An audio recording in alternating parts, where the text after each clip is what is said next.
I cut off my siblings 6 years ago, and it was the best decision of my life. Most people think that sounds cruel. But what I'm about to tell you will make you question everything you've been about: family, loyalty, and love.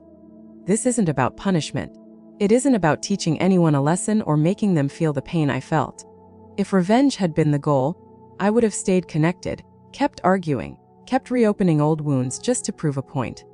Walking away wasn't dramatic. It was final. And it was for me, not for them. People misunderstand that part. They think cutting someone off is an act of anger. It's not. Anger is loud. Anger wants an audience. What I felt wasn't anger anymore. It was exhaustion. It was the deep, bone-level tiredness that comes from carrying a relationship by yourself for decades and finally realizing no one is ever going to help you hold the weight. I didn't wake up one morning hating my siblings. I woke up one morning no longer willing to keep sacrificing myself to maintain the illusion of family. That's the part people don't talk about. How much pretending it takes. Pretending the comments don't sting. Pretending the favorism didn't shape your entire sense of worth. Pretending that every holiday, every birthday, every just checking in phone call doesn't leave you feeling smaller than before. When I cut them off, nothing exploded. There was no dramatic confrontation, no screaming match, just silence. And that silence taught me something important. If someone can disappear from your life without asking why you're gone, without trying to fix it, without even noticing the space you used to fill, then you were never as important to them as they were to you. That realization hurts. I won't lie about that. There's grief in it. Not the grief of losing people who loved you, but the grief of accepting you never had the relationship you thought you did. You mourn the version of family you kept hoping would eventually show up. You mourn the years you spent waiting, but on the other side of that grief is clarity. And with clarity comes peace. I sleep better now. I don't jump when my phone rings. I don't rehearse conversations in my head, wondering how to say no without being guilted, shamed, or manipulated. My body feels lighter. My mind is quieter. That constant knot in my stomach, the one I thought was just part of getting older, disappeared when I stopped letting people twist it. I've learned something else too. Peace doesn't always come from adding people to your life. Sometimes it comes from subtracting them. We're taught to measure success in relationships by how long they last. I think that's wrong. Some relationships aren't meant to last forever. Some are meant to teach you where your limits are. If you're listening to this and you're still trying, still explaining yourself, still hoping that one more conversation will finally make them understand, let me save you some time. People who benefit from your silence will never understand your boundaries. People who profit from your guilt will never respect your no. You don't need a dramatic reason to walk away. You don't need permission. You don't need validation from people who never validated you in the first place. Feeling constantly drained is reason enough. Feeling invisible is reason enough. Realizing you're the only one putting in effort is reason enough. I'm not proud that it took me so long. I spent most of my life believing endurance was the same thing as love. It isn't. Love doesn't require you to disappear so someone else can be comfortable. Love doesn't ask you to bleed quietly to keep the peace. If I could go back and speak to my younger self, I'd tell him this: you are not selfish for protecting yourself. You are not cruel for choosing distance. And you are not wrong for wanting relationships that give as much as they take. At 74, I don't have the luxury of wasting time anymore. None of us do, really. Time is the one thing you never get back. Spend it with people who see you, who value you, who don't make you feel like love is something you have to earn by suffering. I didn't lose siblings 6 years ago. I lost the burden of pretending, and what I gained was something I should have had all along: peace, dignity, and the quiet certainty that choosing myself was not a failure. It was freedom. And freedom changes you. Not in loud, obvious ways, but in small moments you don't expect. Like realizing one day that weeks have gone by without your chest feeling tight. Like laughing without wondering who you'll have to apologize to later. Like waking up and understanding that your day belongs to you, not to someone else's expectations. I used to think forgiveness meant reopening the door, letting people back in, giving them another chance to do better this time. I don't believe that anymore. Forgiveness, real forgiveness, is accepting the truth and choosing not to keep bleeding over it. I forgave my siblings the moment I stopped expecting them to be different. I forgave them when I stopped needing them to acknowledge the harm. I forgave them when I stopped caring whether they ever understood my absence. That kind of forgiveness doesn't make you soft. It makes you free. Some nights, yes, memories come back. Childhood moments, shared holidays from decades ago, the sound of laughter before things went sour. But I've learned something important about memory. It shows you highlights, not the whole story.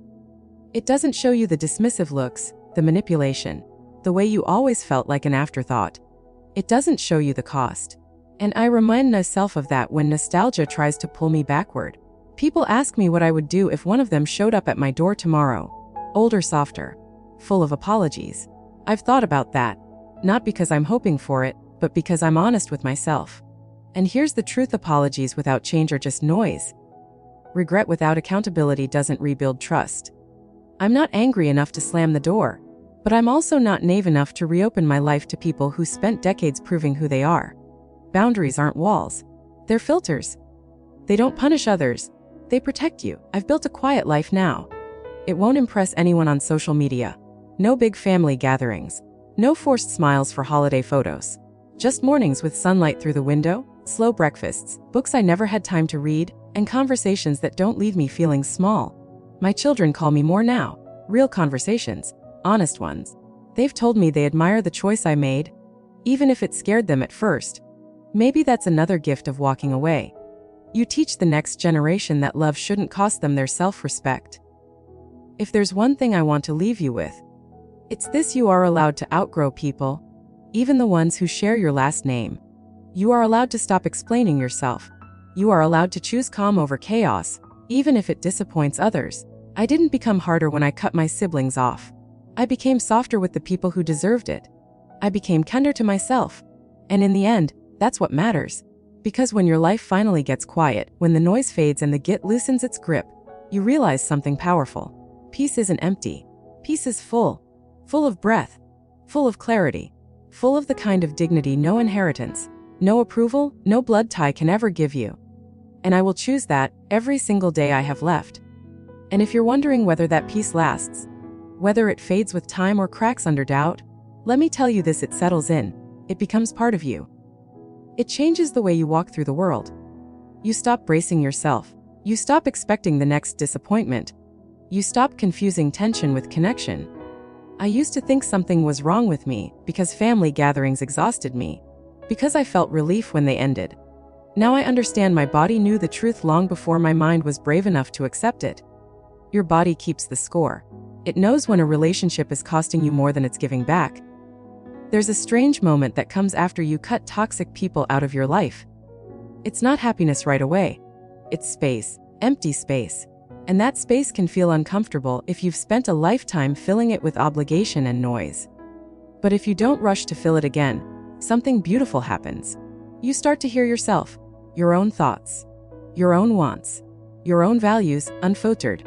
That's when you realize how much of your life was spent reacting instead of living. I don't tell this story so people will clap for me or call me strong.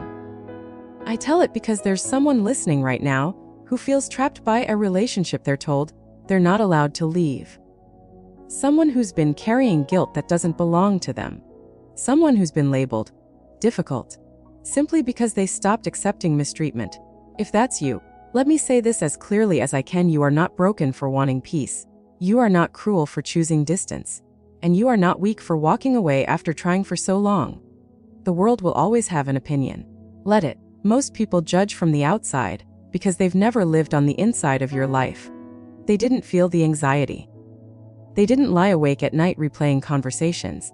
They didn't spend decades shrinking themselves to keep others comfortable. You did, and at some point, self-abandonment stops feeling noble and starts feeling dangerous. I look back now and I don't regret cutting my siblings off. I regret how long I waited. I regret the years I spent hoping effort alone could fix what accountability never touched. I regret believing love meant endurance instead of mutual care. But regret doesn't weigh on me anymore. It taught me, and that lesson came just in time. So if you take anything from my story, let it be this: life doesn't get quieter because people change. It gets quieter when you do. When you stop accepting what hurts you. When you stop negotiating your worth. When you finally decide that peace is not something you earn at the end of suffering, but something you choose the moment you've had enough. I chose it at 68. I've lived 6 years without chaos, without guilt, without that constant feeling of being used. And I can tell you with absolute certainty, those 6 years have been worth more than the 68 I spent trying to belong where I never truly did. This isn't a story about cutting people off. It's a story about coming home to yourself. And once you do that, you don't ever want to leave again. And when you finally come home to yourself, you realize something else that no one warns you about: the world doesn't fall apart without you holding it together. The people you spent years managing, rescuing, explaining, and protecting, they figure it out. Or they don't. But either way, it's no longer your responsibility. That was one of the hardest truths for me to accept. I thought if I stepped back, everything would collapse.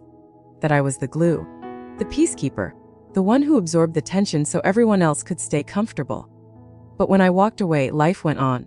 And that's when I understood how much of my identity had been built around being needed instead of being valued. Being needed can feel like love if you've never been truly valued. I don't rush anymore. I don't feel that constant urgency to respond, to fix, to smooth things over. My days have a different rhythm now. Slower. Kinder. I take walks without replaying old arguments in my head. I sit in silence without feeling like I'm being punished. Silence used to scare me because it meant no distraction from the truth. Now it feels like rest. Sometimes people ask me if I worry about dying alone. That question says more about them than it does about me.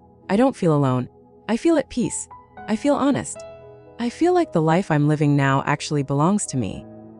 And I would rather face the end of my days with that truth than be surrounded by people who make me feel invisible. Here's something I've learned in my 70s: loneliness comes from being unseen, not from being alone. I was lonelier sitting at family tables than I ever am sitting by myself now. At least now I'm not pretending. If my siblings ever tell their version of this story, I know how it will sound. They'll say I was difficult, sensitive, ungrateful. They always do. But I don't need to defend myself anymore. The need to be understood by people who never tried to understand you is another chain you're allowed to break. I didn't cut them off because I stopped loving them. I cut them off because I finally started loving myself enough to stop accepting scraps. That's the part people miss. This isn't bitterness. Bitterness keeps you tied to the past. This is release. This is acceptance. This is choosing not to spend the rest of your life reliving old wounds just to prove you were hurt. So if you're still struggling with this decision, if you're caught between guilt and self-respect, ask yourself one simple question. How much of yourself have you already given? How much more are you willing to lose? I waited almost 7 decades to ask myself that. Don't make the same mistake. You don't need to announce your departure. You don't need closure from people who never offered you care. Sometimes the bravest thing you can do is quietly step back and choose a life that doesn't hurt. I did, and in the quiet that followed, I finally heard the truth I'd been avoiding my entire life. I was never asking for too much. I was just asking the wrong people. And once you understand that, something shifts permanently inside you. You stop bargaining with the past. You stop wondering what you could have done differently. You stop replaying moments, searching for the exact point where things went wrong. Because the truth is, nothing suddenly went wrong. It was wrong for a long time, and you were just brave enough to finally admit it. I don't wake up angry anymore. I don't wake up rehearsing defenses or explanations. I wake up grounded. Some mornings are quiet, some are heavy, some are ordinary, but none of them are poisoned by anticipation of disrespect. That alone is worth everything I gave up. People underestimate how much energy it takes to stay connected to people who don't care, how exhausting it is to constantly minimize yourself so others don't feel exposed, how draining it is to be the only one remembering birthdays, checking in, apologizing first, keeping the peace. That kind of love isn't love. It's labor, and unpaid labor will eventually break you. I look back now and see how much of my life was spent hoping someone would finally choose me the way I chose them. I kept thinking if I was patient enough, kind enough, useful enough, I'd earn a different version of them. But love that has to be earned by suffering is not love. It's conditioning. There's a strange freedom in accepting that some people will never be who you need them to be. Not because you failed, but because they are limited. And once you stop expecting depth from shallow people, you stop drowning. I don't hate my siblings. Hate would mean they still live in my head. They don't. They're just people I used to know. People who taught me a painful but necessary lesson about self-worth. And I don't need to keep touching the fire to prove it burns. If you're listening to this and you feel torn, Stuck between obligation and survival? Let me tell you something gently. Choosing yourself doesn't make you selfish. It makes you honest. It means you finally believe your life has value beyond what you provide for others. No one gives you a medal for enduring misery. No one hands you extra years for staying loyal to people who hurt you. All you get for that is regret. And regret is heavy to carry into old age. I carry something lighter now: acceptance, peace, self-respect. And when my time comes, whenever that is, I won't look back wishing I had tried harder with people who never tried with me. I'll look back knowing I finally told myself the truth and had the courage to live by it. That's not weakness. That's wisdom earned the hard way. And if my story gives even one person permission to stop abandoning themselves for the comfort of others, then every painful year that led me here meant something after all.